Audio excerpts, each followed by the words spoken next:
Qaranglar, bu chorraha Qozog'iston kinoteatrining oldidagi chorraha. O'ngga yursa Aleyski, chapga yursa Yunusobod ketadi. To'g'riga yursa 15-balista bo'lardi kardiologi. O'sha qarab ketadi. Qaranglar, mana bu yerda chorrahadan o'tyapman, 327 belgisi turibdi mana bu yerda. Ko'rdinglarmi?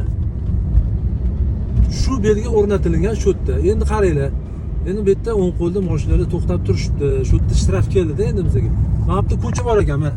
Shlakbau o'rnatib qo'ygan. Shu joyda mashinani parkovka qilmanglar, hurmatli akalar. Rasmga olib gayiga berib yuborishyapti. Videoni ko'rdinglar, 327 belgisi chorrahaning boshiga o'rnatilgan. Bir tanishimiz shu yerda rasmga olib gayiga berib yuborishgan. Ular endi ko'rmaganlar zinakki.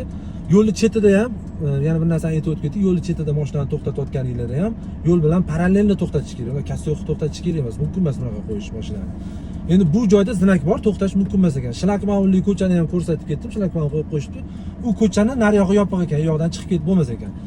U ko'chada, bu belgi u ko'chada o'z kuchini yo'qotmaydi. U ko'chadan keyin ham ta'sir qiladi birinchi kesishmagacha.